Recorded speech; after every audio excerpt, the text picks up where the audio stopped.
The world's a really dangerous place, John. We've been told that time and time again, but then this is what you hear. This is the reality of quarterly numbers from JP Morgan. The bank raised this year's net interest income forecast. Provision for credit losses, net charge-offs were less than expected. John, what should I pay attention to? The fears about the future or the better reality that we've had compared to expectations?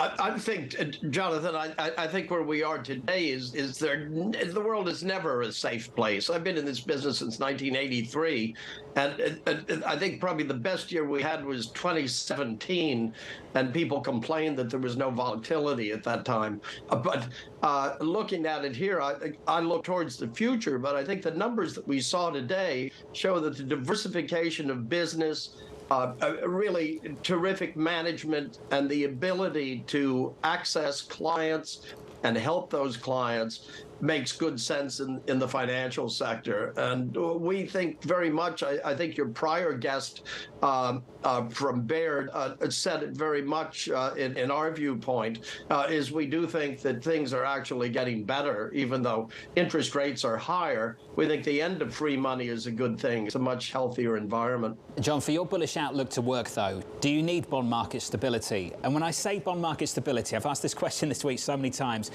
does that mean lower yields or just smaller moves?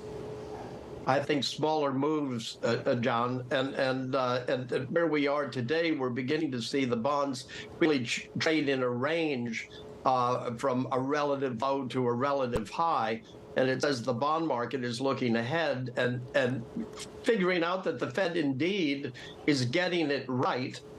Even though it is not infallible, its mandate is relatively simple. Yet it is a complex process to arrive at success, but it looks like it's doing it.